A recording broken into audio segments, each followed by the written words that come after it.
बिस्मिल्लाहिर्रहमानिर्रहीम, अस्सलामुअलैकुम and a very good morning. सुबह बखैर। मैं हूँ रुखमा इरफान मलिक, मेरे साथ मौजूद हैं अब्दुल रऊफ साहब। इस्लामाबाद स्टूडियो से हमारे साथी एंकर हरमीत हमें ज्वाइन कर रहे हैं और हम इस दुआ और इस उम्मीद के साथ आपको आज के शो में खुशामदीद कहते हैं कि आप सब खैरियत से होंगे। स्टूडियोज़ में आज हमारे साथ हमारे मेहमान भी मौजूद हैं, इनका तारुफ बाद में करवाऊंगी। पहले मैं आज की टॉप स्टोरीज शेयर कर लूँ। सबसे पहले हम बात करेंगे, आज से मुल्क भर के स्कूल्स जो हैं वो काफ़ी तवील मुद्दत के बाद खुल गए हैं। इस पर हम बात करेंगे SOPs पर कैसे इम्प्लीमेंट करवाया जाएगा। पेशावर में दिलीप कुमार और राज कपूर का जो घर है हुकूमत ने अपनी तहवील में ले लिया है, इस पर हम बात करेंगे। फिर पाकिस्तान में 59% अफराद नाकिस खुराक खाने पर मजबूर हैं और आज फूड सेफ्टी का इंटरनेशनल डे भी है जो मनाया जा रहा है, इस पर हम बात करेंगे। फिर योगा के ज़रिए बहुत सी बीमारियों का हल जो है वो मुमकिन है, तो कमर दर्द का इलाज योगा के ज़रिए किस तरीके से किया जा सकता है, इस पर योगी नईम हमारे साथ मौजूद होंगे। फिर ख्वाजा सराओं की जानिब से मुतालबा किया जा रहा है हुकूमत से कि उनके लिए रोज़गार के मौके जो हैं वो पैदा किए जाएं, इस पर हम बात करेंगे। हमारे साथ ट्रांसजेंडर आशी साहिबा हमारे साथ शो में मौजूद होंगी। फिर खत्ते का अमन जो है वो अफ़गानिस्तान के अमन से मशरूत है, क्यों जो है वो अफ़गानिस्तान का अमन जो है वो इतना ज़्यादा ज़रूरी है, इस पर हम बात करेंगे। रहीमुल्लाह यूसुफ जई साहब हमारे साथ शो में आज हमें ज्वाइन करेंगे। सबसे पहले जैसा कि हमें पता है कि आज पूरे मुल्क के स्कूल्स जो हैं वो खुल चुके हैं। आज से पंजाब, सिंध और इस्लामाबाद के सरकारी और प्राइवेट स्कूल्स जो हैं वो खुल चुके हैं, जबकि खैबर पख्तूनख्वा की जामियात आज से खुल रही हैं, इस पर हम बात करेंगे। मारूफ सियासी और समाजी शख्सियत, इसके साथ साथ ही पंजाब स्कूल के चेयरमैन एहसानुल्लाह वकास साहब हमारे साथ आज शो में मौजूद हैं और तालीमी मैदान में इनकी गिरां कदर खदमात हैं। बहुत शुक्रिया एहसानुल्लाह वकास साहब, आपने हमें शो में ज्वाइन किया आज। सबसे पहले तो ये इस तरफ आ जाते हैं ना कि आज इतने तवील अरसे के बाद जो है वो स्कूल्स खुल रहे हैं, बच्चे स्कूल जा रहे हैं, लेकिन जो SOPs है स्कूल्स उनको किस तरह से इम्प्लीमेंट करवाएंगे ताकि ज़्यादा से ज़्यादा जो बच्चे हैं वो महफूज रह सकें। बिस्मिल्लाहिर्रहमानिर्रहीम। आपका बहुत बहुत शुक्रिया, मुझे आपने यहाँ हाज़िर होने का मौका इनायत फरमाया। बिलाशुबा आज का दिन एक बहुत हमारे लिए खुशी का दिन है कि एक मुद्दत के बाद बच्चे जो हैं वो स्कूलों में दोबारा आ रहे हैं। असल में यहाँ पर जो SOPs बनाए गए हैं उस पर अल्हम्दुलिल्लाह कम से कम हमारे स्कूल में तो पूरी तरह अमल होगा। हमने उसके लिए सारे इंतज़ाम किए हैं, मास्क भी अवेलेबल है, हैंड सैनिटाइज़र भी जो है वो भी अवेलेबल है। वो हर बच्चे को उसका टेम्परेचर चेक करके फिर उसको क्लास में जाने देने का हमने इंतज़ाम किया है। जो भी SOPs हैं उन पर पूरा इंतज़ाम किया गया है। 50% बच्चे आ जाएंगे, 50% कल आएंगे। इसी तरह 6 days a week जो क्लासेस होंगी, पहले हमारे स्कूल में 5 days a week होती थी, तो अब ये 6 days a week जो होंगी उसके नतीजे में हर बच्चा 3 days a week जो है वो एजुकेशन हासिल कर सकेगा। इससे कुछ नुकसान तो होगा लेकिन निस्बतन कम होगा, यानी जितना पहले हो रहा था। अब सबसे बड़ा जो मसला रहा है गुज़श्ता अरसे के दौरान, हमने गूगल के ज़रिए भी और सारी लाइव क्लासेस का एहतमाम किया था, लेकिन हमारे प्रैक्टिकली बहुत सारे मसाइल हैं। हम फ़ौरन कोशिश करते हैं कि जो यूरोप और अमेरिका और बड़े मुल्कों में हो रहा होता है उसकी फ़ौरन नकल तैयार करके तो उसकी कोई प्रॉक्सी जो है वो यहाँ पर लगा ली जाए। हमारे बहुत सहूलतें नहीं है। मसलन माफ़ चाहता हूँ, एक घर में 4 बच्चे हैं। अब ये वहाँ यूरोप में तो हर बच्चे के पास अपना लैपटॉप है, अपना iPad है, सारा कुछ है। यहाँ पर तो नहीं है। तो यहाँ पर एक वक्त में क्लासें हो रही हैं, वो बच्चे एक दूसरे से चीना चपटी कर रहे हैं कि मैंने क्लास लेनी है। 1 या 2 होते हैं घर में, पेरेंट्स अपना मोबाइल भी बेचारे दे देते हैं। फिर यहाँ पर इंटरनेट जितना पावरफुल होना चाहिए वो भी सहूलत नहीं होती। तो वो कुछ बहुत हमने मेहनत भी की, बेपनाह टीचर्स आते थे, उसकी तैयारियाँ करते थे और एक ज़ाहिर एक बड़ा ख़र्च भी किया उस पर, लेकिन उसके जो नताइज होने चाहिए वो मैं नहीं समझा कि वो निकले हैं। जो नताइज एक क्लास के अंदर जो है वो हमारे पुराने ज़माने में लोग कहा करते थे, जो एक कहावत थी कि उस्ताद के लिप्स से जो तालीम हासिल की जाती है उसका कोई मुकाबला नहीं होता। और ये बात दुरुस्त है कि अब वो बच्चे क्लासेस में आएंगे। अल्हम्दुलिल्लाह हमारी तो आपके इल्म में है कि प्रॉपर स्कूल बिल्डिंग्स हैं, हवादार क्लासरूम्स हैं, उसमें बच्चों के लिए हमने पूरा सफाई और उसका सारी चीज़ों का हम ख्याल रखते हैं। तो इंशाअल्लाह उसके नतीजे में उनकी जो है वो तालीमी जो है वो कमज़ोरियाँ जो है वो हम कोशिश करेंगे कि जितनी जल्दी उसको कवर किया जा सकता है किया जाए। बहुत ज़्यादा वैसे चैलेंजिंग होगा, मतलब एक खास तौर पे इस तरह से भी कि टीचर्स आपके तकरीबन 1 साल से पढ़ा नहीं रहे उस तरीके से, तो उनकी कोई वर्कशॉप्स का एहतमाम किया है, उनकी ट्रेनिंग का एहतमाम किया है कि कैसे बच्चों को, और फिर आधा आधा कोर्स करके पढ़ाना है उन्होंने, जी और कवर भी करना है। जी वो सारी चीज़ों का हमने स्कूल खुलने से पहले टीचर्स को बुला के उनकी प्रॉपर ट्रेनिंग की, उनकी प्रॉपर रहनुमाई की, उनके लिए जो है वो सारा उसका एहतमाम किया, और उसके नतीजे में मुझे उम्मीद है कि इंशाअल्लाह बच्चे जो हैं वो जो कोर्स उनका रह गया है, ज़ाहिर बहुत ज़्यादा कमी रही है, वो शायद उतनी तो पूरी ना हो सके, लेकिन मैक्सिमम हम ज़रूर कवर करने की कोशिश करेंगे।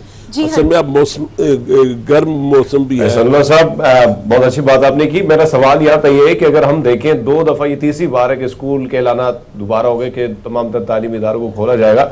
मैं ग्राउंड पे भी रिपोर्टिंग करता रहता हूँ स्कूल वगैरह, एक हफ्ते में हम ये देखते हैं कि तमाम तर SOPs को बाकायदा फॉलो किया जाता है, लेकिन एक हफ्ता गुजरता है जब हुकूमत और मीडिया की नजरें कहीं और हो जाती है तो चीजें बदल जाती हैं। दूसरा सवाल ये कि जो बच्चों को स्कूल ले जाने के लिए जो वैन्स हैं, जो गाड़ियां जो सुजुकी इस्तेमाल हो रही है, वहां पे अनफॉर्चुनेटली बच्चों को भी बकरियों की तरह रखा जाता है। तो इस सारे अमल ये है बड़ा, ये इसको फॉलो करना बड़ा मुश्किल होगा, लेकिन इस पर कैसे अमल होगा इन तमाम तरह चीजों पर, क्योंकि कोरोना पहले भी बढ़ चुका है इन मामलात की वजह से। असल में अमली बात यह है ना जी कि एक तो अमलन ये होगा कि वो जो बकरियां आप कह रहे हैं वो आधी हो जाएंगी, क्योंकि आधे बच्चों ने आना है, तो इसलिए उतनी ज़्यादा उसके अंदर रश नहीं होगा। और हमने तो अपनी स्कूल की हमारी अपनी ट्रांसपोर्ट भी है, और उसमें भी जब 50% बच्चे आएंगे तो वो उसमें उस तरह का प्रॉब्लम नहीं होगा। दूसरा मैं आपसे भी दरख्वास्त करता हूँ कि आप भी जागते रहे, मीडिया जागता रहे, मीडिया नज़र रखे इस चीज़ की। हम तो इंशाअल्लाह हर सूरत जो SOPs है उस पर पूरी तरह अमल करते हैं, और मुझे उम्मीद है कि जो जितने भी स्कूल हैं सब में हमारे अपने बच्चे हैं, सारे हमारे अपने स्कूल हैं, उन सब में SOPs को, और स्कूल इंतज़ामिया जो है वो इस बार फिक्रमंद भी हैं कि एक अरसे बाद स्कूल खुले हैं तो इसका पूरी तरह ख्याल रखा जाए। और मैं ये भी अर्ज़ करूँ कि आपने देखा होगा कि पूरी दुनिया में सबसे कम कैरियर जो है इस बीमारी के वो बच्चे हैं। बच्चों में बहुत रेयर ये जो है वो बीमारी जो है वो मुतासर करती है, लेकिन टीचर्स में हो सकता है। अच्छा, अब उसका एक मुद्दत से मैंने ख्याल 6 माह पहले मैंने हुकूमत से मुतालबा किया और उनसे दरख्वास्त की कि आप मेहरबानी करें, हम कम से कम हम तो इस पे तैयार थे कि हम इसमें गवर्नमेंट को कंट्रीब्यूट करने के लिए भी तैयार है कि आप टीचर्स के लिए वैक्सीनेशन का इंतजाम करें। अब 6 माह बाद हमारे यहाँ जागते हैं लोग, तो 6 माह बाद अब उन्होंने स्पेशल काउंटर्स बनाए हैं टीचर्स के लिए कि वो वैक्सीनेशन करवा के इस वक्त टीचर्स वैक्सीनेशन करवा रहे हैं। हाँ, बड़ी तादाद में करवा रहे हैं, लेकिन टीचर्स के लिए मैंडेटरी है कि वो अपना जी, हमने सब टीचर्स को ये पाबंद कर दिया है कि वो हर सूरत 1 हफ्ते के अंदर एट एनी केस हर एक की जो है वो ये कंप्लीट होनी चाहिए, और मेरा ख्याल है टीचर्स बड़ी तादाद में ये करवा रहे हैं। सही। एहसानुल्लाह वक़ार साहब, हमने देखा कि पिछला जो 1.5 साल था स्कूल्स मेजॉरिटी जो टाइम था उसमें बंद रहे हैं, बच्चों का बहुत नुकसान हुआ है, अभी भी बच्चों का बहुत नुकसान हो रहा है। जब 50% हाजिरी के साथ भी बच्चे स्कूल आएंगे तो वो सिलेबस उस तरह से अब कवर नहीं हो सकता। ये जो नुकसान हुआ है इसको ओवरकम करने के लिए क्या कोई इक़दाम किए जा रहे हैं, कोई स्ट्रैटेजी मुरतब की जा रही है? जी, हमने इसका सारा जायज़ा लिया है, और मेरा ख्याल है कि जितने अच्छे स्कूल हैं उनको इस तरफ तवज्जो देनी चाहिए। असल में एक तो ट्रेजेडी ये हुई कि जो छोटे स्कूल थे बहुत सारे किराया ही नहीं दे सके, और उनको फीसेस नहीं आई हैं, उसकी वजह से वो बंद हो गए। अब उनके लिए नए सिरे से स्टार्ट लेना एक बड़ा मुश्किल मरला होगा उनके लिए। अल्हम्दुलिल्लाह मुझे इस पे फ़ख्र है, और मैं समझता हूँ कि अल्लाह का बड़ा करम है कि शायद हम वाहिद स्कूल होंगे प्राइवेट सेक्टर में जिन्होंने अपने किसी टीचर की 1 रुपया भी तनख्वाह नहीं काटी है। हमने फुल फ्लैज उनकी तनख्वाह दी है, टीचर्स की भी, तमाम के तमाम मुलाजमीन की भी। बड़े बड़े चेंज स्कूलों में 40 से 50 20% उनकी तनख्वाहें काटी, हमने नहीं और की है। बच्चों की तरफ से फीस भी पूरी आई है, बच्चों को भी हमने 20% जो है जी हर बच्चे को हमने कंसेशन दी है और ताकि उनको भी कुछ न कुछ रिलीफ हासिल हो। तो हम कोशिश करेंगे कि इंशाल्लाह जितना भी ज़्यादा से ज़्यादा टाइम जो है अवेल करके, और उसके लिए स्पेशल स्ट्रेटजीज़ हमने बनाई हैं, उसके मुताबिक हम बच्चों को ज़्यादा से ज़्यादा कोर्स जो है वो कवर करने की कोशिश करेंगे। आजकल आपको पता है कि वेकेशंस होती हैं, ये जून का महीना है, तो हमने बजाय इसके कि लेट शुरू करने के अलग सुबह स्कूल की क्लासेस शुरू करके कंटिन्यूस जो है वो 11:30 बजे तक वो चलेंगे। दो चैलेंजेस और, मतलब एक तो गर्मी ज़ाहिर है, मतलब ये है गर्मी की शिद्दत बहुत ज़्यादा हो रही है। इस हफ्ते में 44 तक टेम्परेचर टच कर जाएगा। पहले हमेशा गर्मी ज़्यादा होती है तो छुट्टियाँ हो जाती होती हैं, अब वो गर्मियों में बच्चों को बैठना पड़ेगा। दूसरी बात ये है इम्तहानात के एग्ज़ाम लेने हैं आपने फौरी तौर पर, तो जो कुछ क्लासेस हैं मतलब चौथी तक वो तो हो गया कि प्रमोट कर दें, ऐसे ही 5वीं का और 8वीं का सिर्फ एग्ज़ाम लिया जाएगा। तो ये भी एक चैलेंज है आपके लिए कि बच्चों को प्रमोट कर देना है और फिर उनका सिलेबस अगले साल उस कमी के साथ आगे बढ़ा हुआ जो है वो कंप्लीट करवाना है। इंशाल्लाह हमने सारे इसके इंतजाम कर लिए हैं और इंशाल्लाह हमारे यहाँ कोई मसला। अच्छा, एक और ये भी चीज़ कही जा रही है कि जो पहली से चौथी जमात और इसके बाद जो छठी और सातवीं के बच्चों को जब प्रमोट किया जाएगा तो उनको उनके प्रीवियस रिजल्ट्स की बेस पर किया जाएगा। Is it so? ऐसा ही है? जी जी जी जी जी इसी तरह होगा। वैसे तो हमने मार्च में कुछ दिनों के लिए जब स्कूल खुले थे तो उस वक्त हमने सारे के सारे बच्चों की एक असेसमेंट कर ली थी, उनकी उस वक्त ही देख लिया था। प्रमोट तो हमने सबको कर दिया, लेकिन उनकी ग्रेडिंग हमने ज़रूर उसके ज़रिए से की ताकि बच्चों को भी अंदाज़ा हो जाए कि, और बच्चों को भी और उनके पेरेंट्स को भी कि ये इस ग्रेडिंग में हमने उनको यानी कि प्रीवियस रिजल्ट्स की बेस पर जो है वो बच्चों को प्रमोट किया गया और आइंदा भी अभी ऐसे ही किया जाएगा। कोविड की सिचुएशन अल्लाह करे जल्दी से बेहतर हो। बहुत बहुत शुक्रिया सैयद एहसानुल्लाह वक़ास साहब आज हमारे साथ मौजूद थे। हम उम्मीद करते हैं कि SOPs के साथ अब जो स्कूल खुल रहे हैं तो SOPs को वहाँ पर इम्प्लीमेंट भी करवाया जाएगा। अभी प्रोग्राम में एक ब्रेक के बाद वापस आएंगे। Good morning public.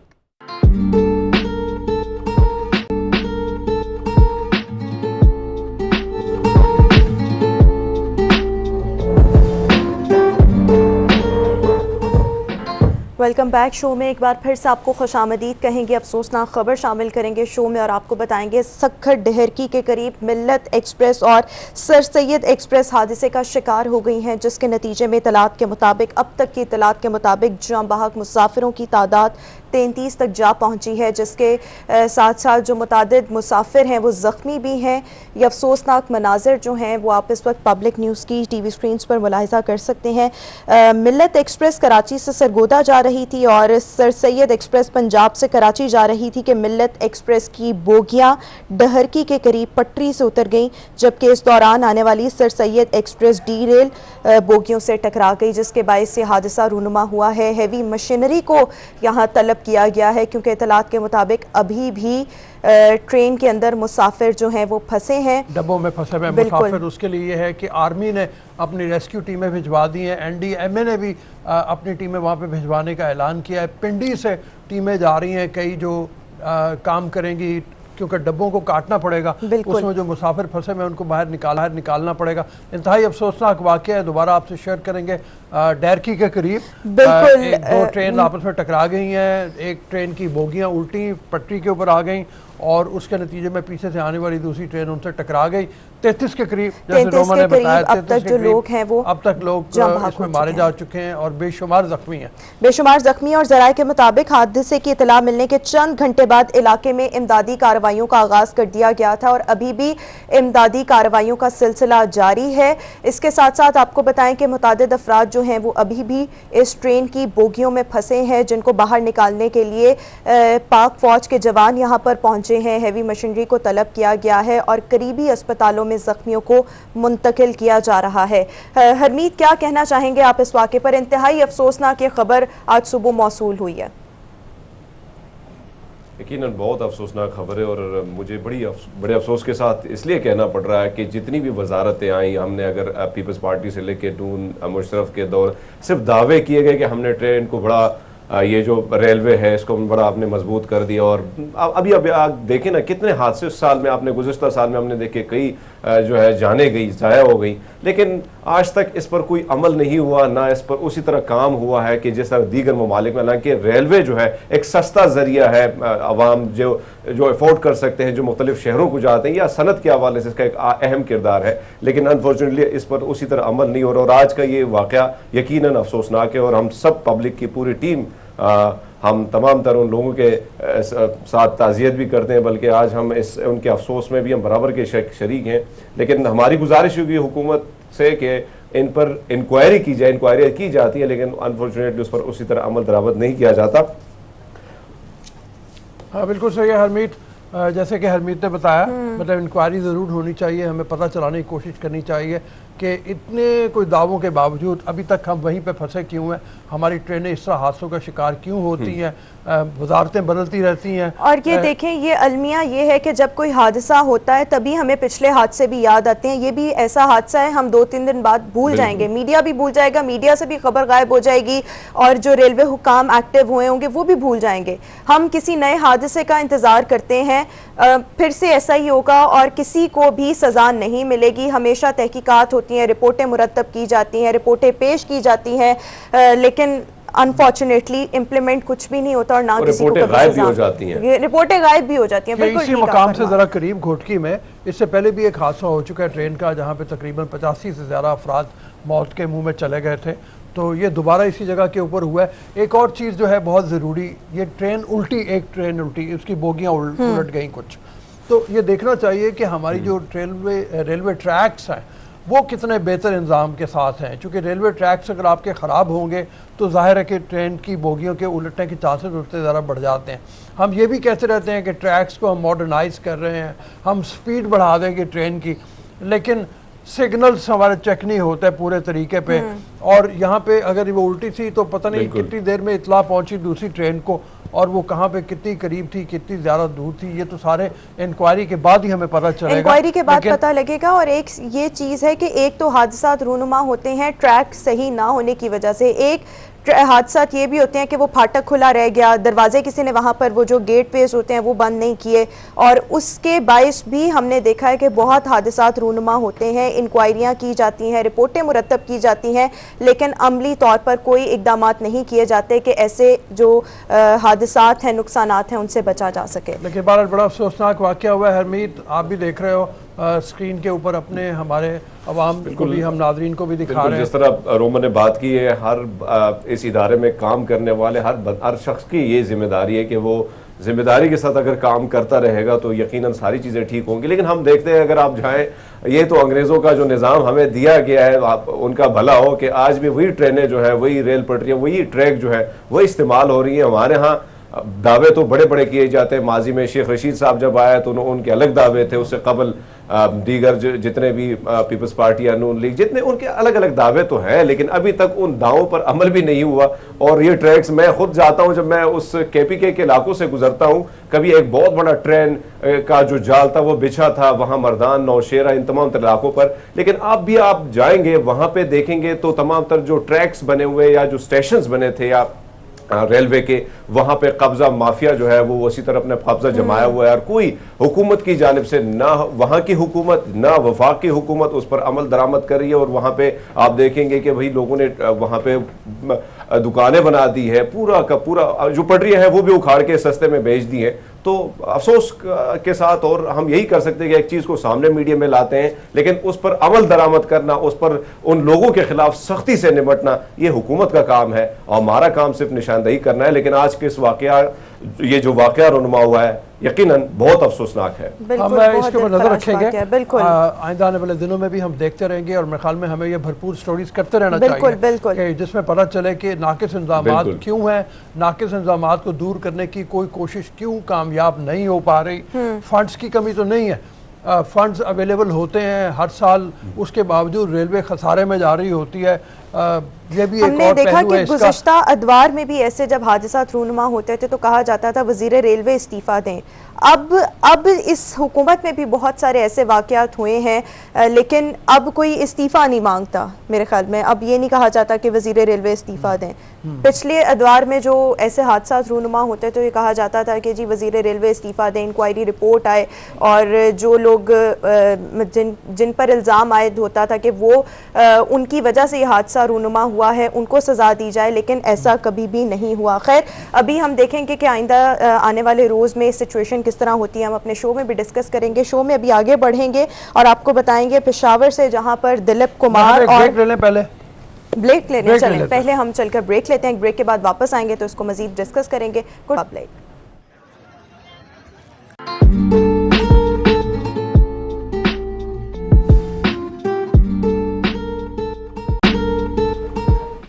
Welcome back नाज़रीन, आप देख रहे हैं गुड मॉर्निंग पब्लिक और आज 7 जून है और 7 जून को फूड सेफ्टी यानी कि महफूज खुराक का आलमी दिन मनाया जाता है। आपको बताते चलें कि हर साल लाखों अफराद जो हैं वो नाकिस खुराक के सबब मौत का शिकार होते हैं। इस दिन को मनाने का मकसद ये है कि गैर मेयारी खुराक के सबब जो होने वाली अमवात हैं उनको कंट्रोल किया जा सके और उनके लिए ऐसे इकदाम किए जा सकें जिससे इसमें कमी लाई जा सके। आज इस पर हमारे साथ गुफ्तगू करने के लिए मौजूद हैं सबसे पहले डॉक्टर मुबशरा मुकद्दस, फूड एक्सपर्ट हैं, USAID से इनका ताल्लुक है। इसके साथ साथ DG Punjab food authority Rafaqat Ali Sahab हमें शो में आज ज्वाइन कर रहे हैं। Thank you so much sir and welcome to the show. सेहत आमा की बेहतरी के लिए और बीमारियों की रोकथाम में जो खुराक का किरदार है उसको बिल्कुल भी नज़रअंदाज नहीं किया जा सकता। आज के दिन की मुनासबत से आप क्या कहना चाहेंगे? जी, ये 2018 से सबसे पहले तो मैं ये बताना चाहूँगा कि 2018 से फूड एंड एग्रीकल्चर ऑर्गेनाइजेशन एक रैली इदारा है अक़वाम मुत्तहिदा का, जिन्होंने ये रिक्वेस्ट की कि फूड सेफ्टी डे के तौर पे इसको मनाया जाए। फूड सिक्योरिटी पे इससे पहले बात होती थी, लेकिन फूड सेफ्टी पे 2018 से ऑनवर्ड हर साल 7 जून को हम ये दिन मनाते हैं। और इसका मकसद ये होता है कि पब्लिक में और इंटरनेशनल नेशंस में और इंटरनेशनल जितने फूड बिजनेसेस हैं उनमें ये अवेयरनेस और सेंसिटाइजेशन क्रिएट की जाए कि वो फूड सेफ्टी को अपना म्यार और स्टैंडर्ड्स को जो गवर्नमेंट्स ने, डिफरेंट गवर्नमेंट्स ने, रेगुलेटरी बॉडीज़ ने बनाए हैं उनको फॉलो करें। इसी तरह इसका पर्पस जो है वो पब्लिक के लिए भी यही होता है कि पब्लिक को सेंसिटाइज किया जाए कि वो अपनी न्यूट्रिशन और खुराक का ख्याल रखें और उसमें हेल्दी और न्यूट्रिशियस फूड को प्रेफर करें। तो ये ओवरऑल इसका फूड सेफ्टी डे का होता है। इस दिन के हवाले से मैं जो पब्लिक से रिक्वेस्ट करना चाहूँगा वो ये है कि हमें नेचुरल ग़िज़ा की तरफ जाना चाहिए, न्यूट्रिशियस फूड को प्रेफर करना चाहिए। जंक फूड को बच्चों को आप अपने अभी से आदत डालें कि वो जंक फूड को अवॉइड करने की कोशिश करें और जितने ज़्यादा नेचुरल ग़िज़ा पे आ सकते हैं वो उनको प्रेफर करें। डॉक्टर मुबशरा को हम साथ में ले लें। अस्सलाम वालेकुम डॉक्टर साहिबा। वालेकुम अस्सलाम जी, आज आलमी दिन है फूड सिक्योरिटी का, उस हवाले से ये बात कीजिएगा।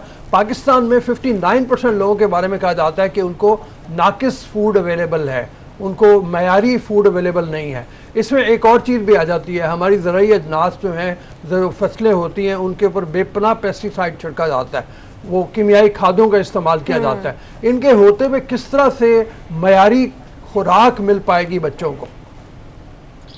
जी बिल्कुल रऊफ साहब, आज एक बहुत अहम टॉपिक पे हम बात कर रहे हैं और आपने बिल्कुल सही कहा कि 2/3 से ज़्यादा पॉपुलेशन पाकिस्तान की ऐसी है कि जिनको न्यूट्रिशियस फूड नहीं मिल रही और इनमें ज़्यादा तादाद बच्चों की ही है।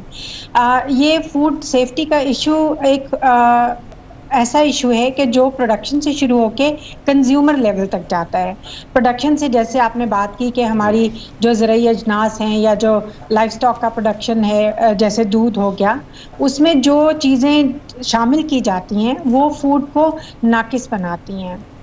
जैसे कि फर्टिलाइज़र्स का बेशुमार इस्तेमाल किया जाता है। हमारे यहाँ एक अमूमी तासुर ये है कि जितना ज़्यादा फर्टिलाइज़र डालेंगे उतनी अच्छी फसल होगी। हालांकि फसल को जितनी ज़रूरत है फर्टिलाइज़र की वो उतनी यूज़ करेगी और बाकी सारा सॉइल में और क्रॉप में एडिशनल रह जाता है, रेजिड्यू। इसी तरह पेस्टिसाइड जो कीड़े मार अद्वियात हैं उनका बेशुमार इस्तेमाल किया जाता है। हमारे लाइफ स्टॉक में भैंसों को, गाय को जो चारा दिया जाता है उसमें मुख्तलिफ तरह के चारे इस्तेमाल किए जाते हैं, जैसे मकई हो गई या खल बनोला या दूसरी खल हो गई जो कि प्रोटीन और फैट्स के लिए यूज़ की जाती हैं, उनमें भी काफ़ी हद तक एफ्लाटॉक्सिन्स पाए जाते हैं। एफ्लाटॉक्सिन्स जो कि क्रॉप से आते हैं, गंदम की, मकई की और कॉटन की, उस क्रॉप से ये रेजिड्यू रह जाते हैं उनमें, और जब ये हम भैंसों को और गाय को खिलाते हैं तो ये उनके दूध में भी एफ्लाटॉक्सिन के लेवल्स ऊपर चले जाते हैं। अच्छा मुबशरा, और जब ये दूध मुबशरा आपकी तरफ वापस आते हैं जी, वापस आते हैं जी। ये फरमाइए, मतलब ये जो बात हमारी हो रही है कि बहुत ज़्यादा पेस्टिसाइड का इस्तेमाल है, बहुत ज़्यादा कीमियाई खादों का इस्तेमाल है।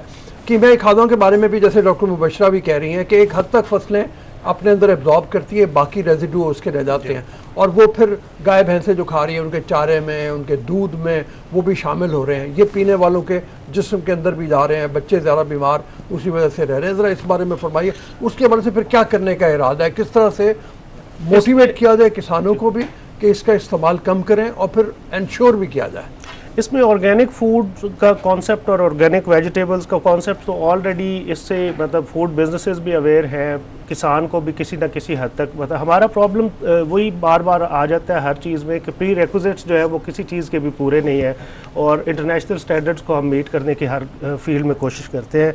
Education is the basic problem. आपका फार्मर जो है वो इतना एजुकेटेड नहीं है कि वो इन चीज़ों को पे सेंसिटाइज हो।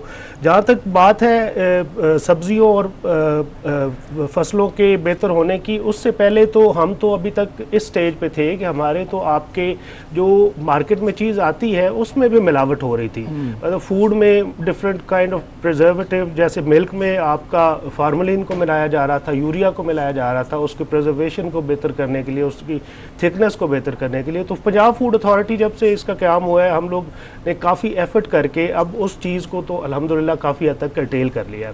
अब इससे अगली स्टेज है ये कि हम उसके जो सोर्सेज हैं, जो एग्रीकल्चरल सोर्सेज हैं, उस तक जाएं। तो एग्रीकल्चर को भी, एग्रीकल्चर डिपार्टमेंट भी इसमें बड़ी कॉम्प्रिहेंसिव प्रेजेंट गवर्नमेंट ने स्ट्रेटजी बनाई है, जिसमें live stock department, agriculture department और पंजाब फूड अथॉरिटी जॉइंटली एक एफर्ट कर रहे हैं कि फार्मर को भी हम सेंसिटाइज करें और एक कॉरपोरेट फार्मिंग का कॉन्सेप्ट लाएं, जिससे इंशाल्लाह फ्यूचर में आप देखेंगे कि काफ़ी बेहतरी आएगी और इंटरनेशनल स्टैंडर्ड्स के मुताबिक हम फूड जो खुराक हम खिला डॉक्टर साहब, मेरा आपसे सवाल है। हरमीत आपसे कुछ पूछना चाह रहे हैं? जी हरमीत। जी हरमीत।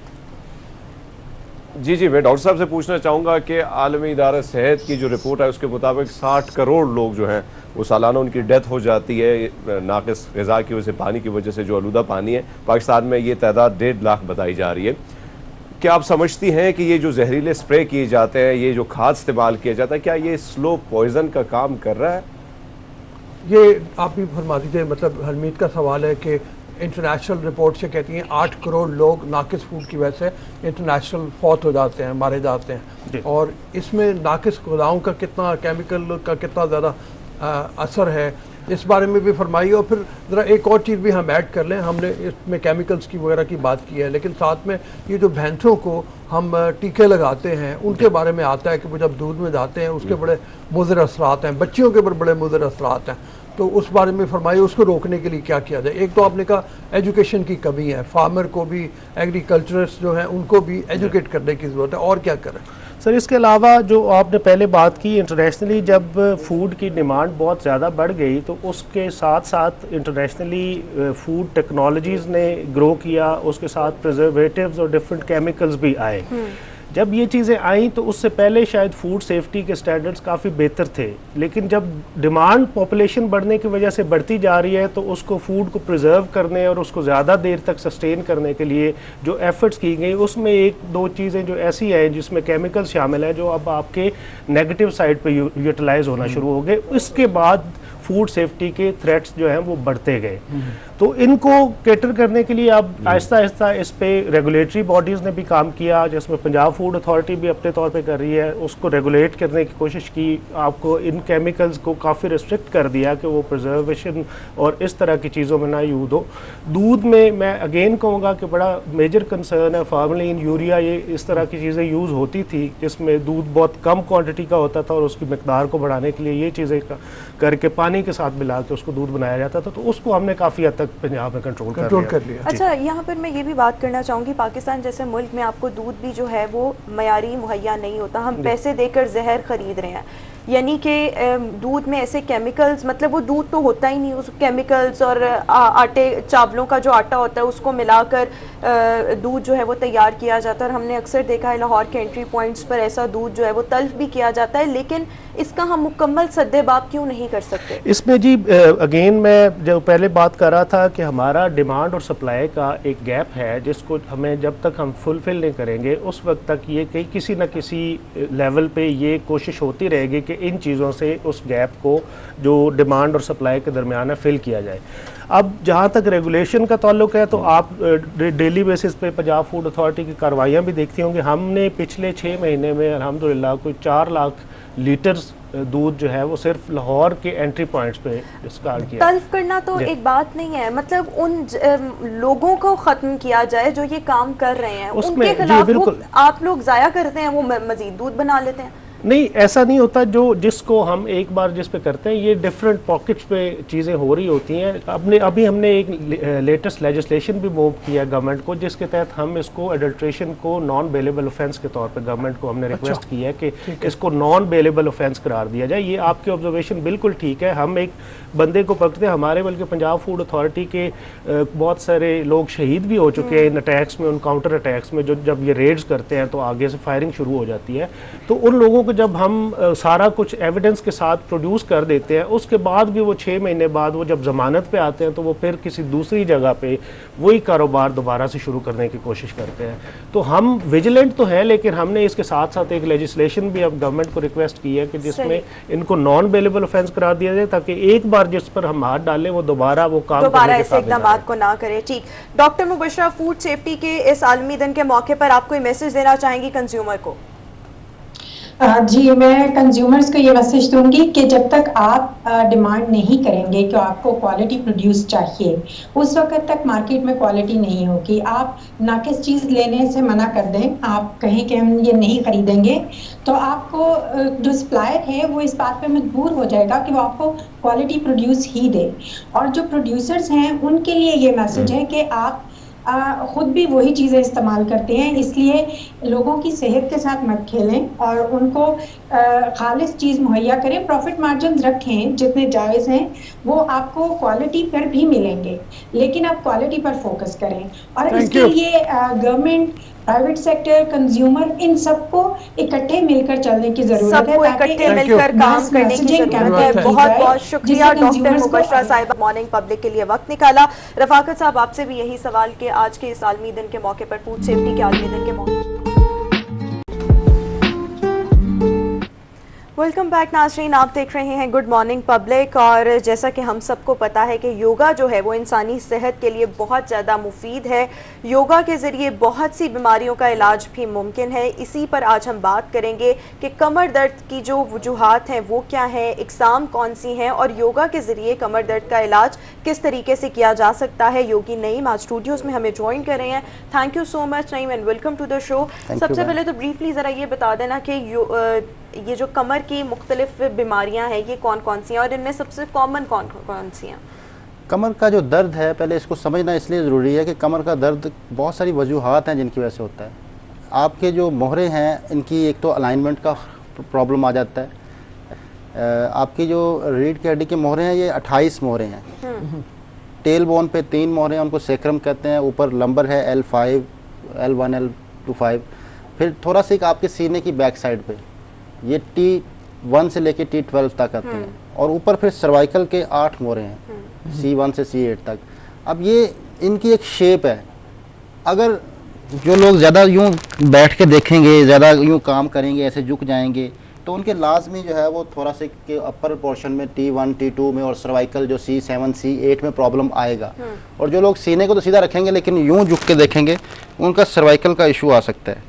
ठीक है, उसमें उस पर प्रेशर आ जाता है नर्वस सिस्टम पे। ठीक है। और फिर जो लोग अपने जिनके पेट निकल आते हैं, और लंबर का जो L4, L5 का प्रॉब्लम अक्सर सुनने में आता है, ये कॉमन प्रॉब्लम है। वो पेट ऐसा खिंचता है कि वो पूरी आपकी कमर को खींच लेता है और अंदर की तरफ डी शेप हो जाती है आपकी बैकबोन, उसकी जो शेप सीधी होनी चाहिए, बहुत ज़्यादा कर्व भी सही नहीं है। कर्व होना ज़रूरी है, लेकिन कर्व का इतना हो जाना कि उसके आपको बिल्कुल आप लेटें तो आपकी कमर नीचे टच ही ना हो फ्लोर पे। इसका तरीका ये होता है कि आप फ्लोर पे लेट के देख लें, अगर तो आपकी पूरी कमर फ्लोर पे टच हो रही है तो आपकी कमर की अलाइनमेंट ठीक है। ठीक है। अगर आप लेटते हैं और आपकी ये गर्दन भी उठी हुई है और आपका लोअर जो आपका पेट के नीचे वाला पोर्शन है वो ज़मीन से उठा हुआ है, अंदर हाथ घुस रहा है, तो फिर आपकी कमर की अलाइनमेंट नहीं है, फिर आपका अलाइनमेंट की वजह से पेन है। अच्छा, बात बहुत से लोग आजकल ऐसे हैं कि जो कंप्यूटर पे काम करते हैं जी, या मतलब आई टैब वगैरह लेके, अब कंप्यूटर पे काम करने वाला जो है वो तो तकरीबन इस पोजीशन में बैठा होता है। जी जी, उसके साथ क्या प्रॉब्लम आएगी? उसको सर जब वो जो यूं बैठेगा उसके बिल्कुल अपर पोर्शन प्रॉब्लम आएगा, और पेट निकलने की वजह से, जब पेट निकला होता है और फिर आप अपर बेंड करते हैं तो उससे बैक बेंड और बढ़ जाता है, लोअर बैक का बेंड और बढ़ जाता है, यूं झुकने की वजह से आपका पेट और बाहर आ जाता है, तो उससे आपके बैक मसल्स लोअर बैक के भी खिंच जाते हैं और अपर बैक के भी खिंच जाते हैं। उनको लाजमी सी बात चाहिए कि उनको कंप्यूटर को थोड़ा ऊपर कर लेना चाहिए, कंप्यूटर को थोड़ा ऊपर कर लें। ठीक है। अच्छा, हमारे यहाँ बहुत सी खवातीन है, मतलब मैंने अपने घर में भी ऐसी खवातीन को देखा है जो कि कहती हैं कमर में बहुत दर्द है, हम थोड़ी देर खड़े होकर काम करते हैं कमर में दर्द होने लग जाता है, फिर हमें बैठना पड़ता है, यानी मुसलसल वो कोई काम नहीं कर सकती। इसकी क्या रीज़न है जो खवातीन में कमर का इतना ज़्यादा इशू आता है? बिल्कुल बहन, उसमें जीरो ग्रेविटी का इशू है। हम लोग जब खड़े होते हैं तो जीरो ग्रेविटी का हमें पता नहीं है। हमारी जो बैक अपर बैक है, हम इतना पीछे की तरफ होकर खड़े होते हैं कि हमारी अपर बैक ग्रेविटी खींचती है। अच्छा। आप ये देखेंगे जब आप खड़े होते हैं तो आपका वेट एड़ियों पे होता है, जो कि आपके टोज पे होना चाहिए। अल्लाह ताला ने सपोर्ट आगे की तरफ दी है, पीछे की तरफ नहीं दी। आपका वेट उस तरफ होना चाहिए जिस तरफ सपोर्ट है। ठीक है। तो इसीलिए मैं ये समझता हूँ कि अकड़ने से मना किया गया कि ज़मीन पे अकड़ के मत चलो, उसका नुकसान इंसानी जिस्म को है। अच्छा। उसके आप खाल के कायनात को क्या नुकसान पहुंचा सकते हैं अकड़ के, कितना ही अकड़ लें। तो हम लोग अगर पोस्चर को ठीक कर ले, हम बैठने के पोस्चर पर तो बहुत बात करते हैं कि पोस्चर ठीक होना चाहिए, लेकिन हमारे खड़े होने का पोस्चर बहुत अहम है। खड़े होने का पोस्चर क्या होना? खड़े होने का पोस्चर ये है कि आपका बिल्कुल जो एंकल जॉइंट है उसके जरिए से आप अपनी बॉडी को आगे रखिए, अपनी बॉडी को आगे की तरफ रखिए। आपका वजन जो है वो टोज पर हो, टोज की तरफ हो, आपके काफ मसल्स पे स्ट्रेच आए। ठीक है ना। आप जब यूं खड़े होते हैं तो आपकी अपर बैक पीछे चले जाती है, उससे आपका पेट भी निकल आता है, आपकी लोअर बैक पे बेंड भी बढ़ जाता है, और अक्सर आपको ये होता है कि आपके बिल्कुल लोअर बैक पे प्रेशर सा रहता है, तनाव सा रहता है। सवाल लेने फिर जरा इनके सोल्यूशन की तरफ चलते हैं कि एक्सरसाइजेस कौन कौन सी है उसको मैं भी नहीं बाजी, मैं भी ये सवाल आपसे इसी में पूछना चाह रहा हूँ कि हम देखते हैं कि चलो एक स्टेज ऐसी पहुँच जाती है कि जहाँ पे हमारे या बुजुर्ग खवातीन या मर्द, उनकी जो कमर है वो कमान की तरह टेढ़ी हो जाती है, लेकिन हम आजकल देखते हैं कई नौजवान लड़के लड़कियां जो है उनका भी ये मसला आम हो रहा है।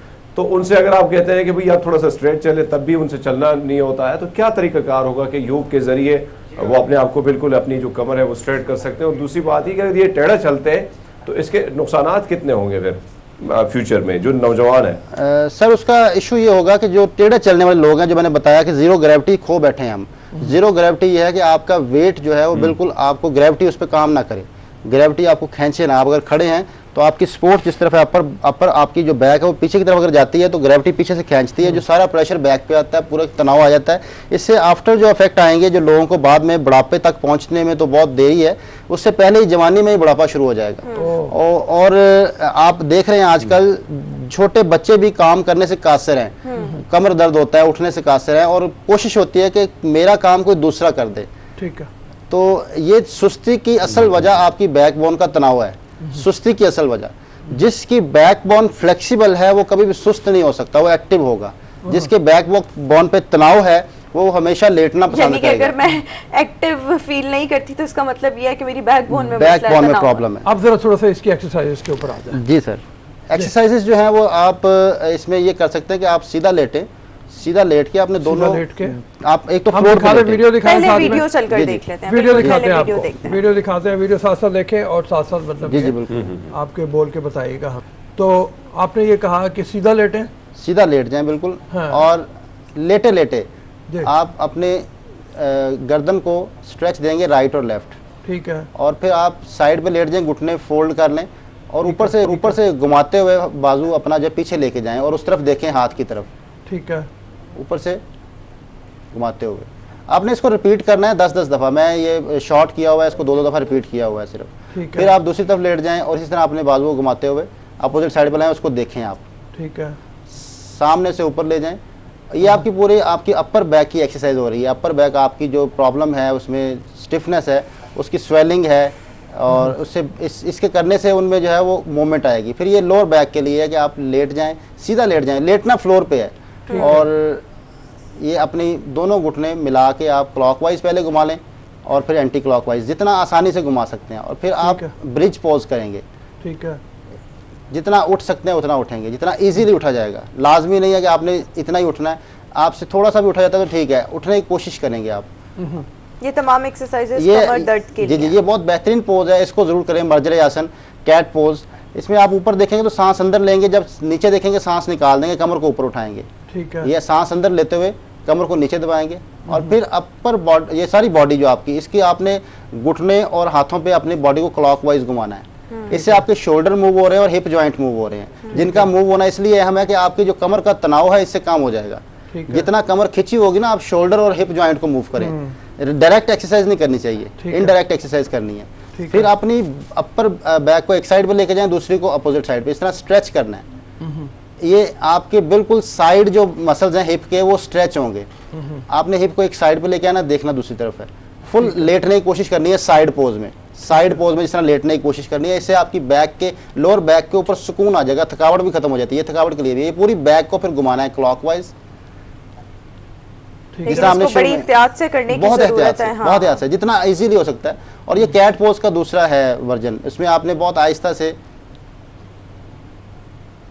आपने अक्सर कैट को देखा होगा इस तरह की पोजीशन करते हुए जी, तो उनकी कमर कितनी फ्लेक्सिबल है, छोटी सी जगह से गुजर जाते हैं। ये आसान है। ये फिर आप चाइल्ड पोज में आ जाएं और अपने बाजू पीछे की तरफ घुमाएं, ऊपर से पीछे की तरफ घुमाते हुए। ये भी शोल्डर की एक्सरसाइज है और अपर बैक को रिलैक्स करेगी। और फिर अपनी इसी पोजीशन में बॉडी को एक साइड पे लेके जाएं, फिर दूसरी साइड पे। ये पूरी बैक पे स्ट्रेच आएगा साइड पे, क्योंकि जो नर्व्स निकलते हैं रीढ़ की हड्डी के अंदर से निकलते हैं। ठीक है, तो वो प्रेस होने की वजह से, स्वेलिंग आने की वजह से वो नर्व सिस्टम जो आपका डिस्टर्ब हो जाता है, उसमें तनाव आ जाता है, उनका आपस में कनेक्शन जो है वो बेहतर नहीं हो पाता। एक जो एक्सरसाइज है वो ये होती है कि खड़े होकर आप इस तरह से और इस तरह से कर लें। ये कमर के लिए कितनी, ये कमर के लिए इसका कोई वो इफेक्ट नहीं है। ये स्टमक की एक्सरसाइज है, आंतड़ियों की एक्सरसाइज है। जितना साइड बैंड आप करेंगे, ये साइड बैंड जितना भी है, ये आपके आंतड़ियों को सफाई की एक्सरसाइज है। ठीक है, आपने कमर के लिए एक्सरसाइज करनी है तो ट्विस्ट कर लें। ठीक है, चेयर पे बैठे बैठे अपने ट्विस्ट कर लें।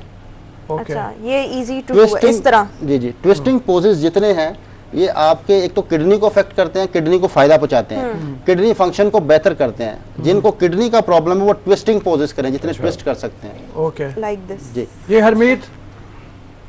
अच्छा पाजी, एक और चीज़ मैं पूछना चाहूँगा, क्योंकि आजकल गर्मियों का सीज़न चल रहा है, तो एक तो रातें बड़ी छोटी हैं, और अगर लाइट ना हो तो फिर नींद भी नहीं आती है। पूछना ये चाह रहा हूँ कि एक हम देखते हैं कि जब आप सुबह उठते हैं बड़ी सुस्ती होती है आजकल, पूरी जिस्म में एक सुस्ती जो है छाई रहती है। इसको कैसे हम दूर कर सकते हैं योग के ज़रिए? क्योंकि इसी की वजह से फिर आप पूरी बॉडी में भी आपको पेन होता है, इसी तरीके से आप बड़ा बुरा ऐसा फील, एक अच्छा नहीं फील करते, पूरा दिन ऐसे ही गुजर जाता है। बाजी, दो चीज़ें हैं सर इसके लिए। एक, सबसे पहले तो आप सुबह जब उठे तो आप देखें कि आपका नॉस्ट्रल कौन सा चल रहा है, राइट नॉस्ट्रल ज़्यादा चल रहा है या लेफ्ट ज़्यादा चल रहा है। ये तो डिफरेंशिएट ही नहीं हम कर सकते, मुझे तो लगता है दोनों इक्वली चलते हैं। किसी में कम होता है, अगर दोनों इक्वल चल रहे हैं तो आप, कोई इसमें परेशानी की बात नहीं है। फिर आप राइट साइड से करवट लें और राइट फुट को नीचे फ्लोर पे टच करें। लेकिन उससे पहले एक एक्सरसाइज करनी है आपने, दिन भर एक्टिव रहने के लिए। आपने राइट अपने जो हैंड को लेफ्ट शोल्डर के साथ टच करके लेटे रहना है, और लेफ्ट को राइट पे। ये आपका तकिया बन जाएगा बाजुओं का, इस तरह इस पे लेटे रहें। आप 5 मिनट के लिए सीधा ऐसे लेटे रहें, उसके बाद उठें। मैं कोशिश करने लगा था, मैंने कहा ना करूं, पता नहीं नाकामी ना हो जाए। ठीक है, इकट्ठे इतना दूर तो नहीं आ रहा है, बहुत करीब जा रहा है। ये आप हल्का सा कर लें जितना भी हो सकता है। ये क्रॉस में, क्रॉस में आप राइट हैंड आपके लेफ्ट पे आ जाए, ओके, और लेफ्ट राइट पे आ जाए। ये तकिया बन जाएगा, इसके ऊपर लेट जाएं। बहुत मुश्किल है। अक्सर इस तरह लेटते हैं लोग, बाजुओं के ऊपर लेट जाते हैं। अगर आप बाजुओं पे लेट जाएं, 5 मिनट के लेटे रहें, उसके बाद आप उठें तो आप दिन भर फ्रेश रहेंगे। ये एक्टिव करने का पोज है, ये सुस्ती खत्म करने का पोज है। और दूसरा पोज सुस्ती खत्म करने का, अगर ये नहीं हो पाता फिर क्या करें? दूसरा पोज है कि अपने जो ये रिस्ट जॉइंट है इनको स्ट्रेच कर लें। ये तो आसानी से हो सकते हैं। हाँ, अच्छा, ये फ्रेश रहने के लिए। जी जी, ये सुस्ती खत्म करने के पोज है। ठीक है, ऐसे हल्का सा ऐसे स्ट्रेच करके रुकें। मैं ज्यादा ट्राई करूंगा तो कलाई दोबारा टूट जाएगी। नहीं सर, आपका तो इशू है, आप एक साइड पे भी ना करें अभी, आप सिर्फ वो बॉल की एक्सरसाइज करें, बॉल दबाइएगा। ये तो आपने बता दिया ना कि यहाँ तो पिलो पोज बना लें, इस तरह से लोअर बैक जो है इसका दर्द जो हो जाता है कभी कभी लोगों को, सर लोअर बैक के लिए बहुत ही इजी मैं एक पॉइंट बताऊंगा। पहले जिनको कमर में दर्द है वो अगर सिर्फ अपना 5 मिनट के लिए लोअर बैक का पॉइंट है दबाएंगे, 5 मिनट में दर्द खत्म हो जाएगा। ठीक है। और थकावट भी उससे उतर जाती है। ये लेफ्ट हैंड की ये वी शेप बना लें, 2 फिंगर्स एक साइड पे कर लें, 2 एक साइड पे कर लें। ये दरमियान में जो गोश्त है ये ज्वाइंट से नीचे, इसको आप ऐसे दबाएं कि नाखून ना चुभे वरना जख्म हो जाएगा। यहाँ पे नीचे उंगली ऊपर अंगूठा, इसको आप हल्का हल्का ऐसे दबाते रहें, हल्का हल्का, जोर नहीं लगाना, हल्का हल्का। ये कभी इस नीचे से कभी थोड़ा सा ऊपर, थोड़ा सा ऊपर, ये 5 मिनट के लिए आप दबाते हैं। ठीक है। 5 मिनट आप दबाएंगे, 5 मिनट के बाद आपकी कमर में आप खुद कहेंगे यार दर्द कहाँ गया। अच्छा, ये इस तरीके से है कि लेफ्ट हैंड की 2 उंगलियां एक साइड, 2 उंगलियां एक साइड, और दरमियान से टो ऐसे नहीं दबाना, ऐसे नहीं दबाना, इसको साइड से हाथ डालिए, साइड से हाथ डालें। ये ऐसे ठीक है जैसे मैंने किया? जी जी बिल्कुल सही सर। ठीक है। इसको हल्का हल्का, आपने जोर से नहीं दबाना, ये ऐसे करके। जी जी। ये जो दरमियान में गोश्त है, ओके, इसको दबाना है। इसके दबाने से अगर आप खुद नहीं दबा सकते आप किसी से दबवा लें। ओके। अगर आपके पास कोई अवेलेबल है आप दबा सकते हैं, उसको बोले हल्का हल्का इसको दबाता रहे। ये लोअर बैक में खिंचाव भी खत्म हो जाएगा, दर्द भी खत्म हो जाएगा, और आप 5 मिनट में अपने आप को फ्रेश फील करेंगे। अच्छा, वो जो उस टाइम आपने वीडियो में एक्सरसाइजेस बताई हैं वो थोड़ी डिफिकल्ट हैं और उन सबको इकट्ठे याद भी नहीं रखा जा सकता। तो एक तो आपने ये बता दी ये इजी टू डू है, और दूसरा साथ में आपने वो जो लेफ्ट राइट बताया ट्विस्टिंग पोज जितने कर सकते हैं।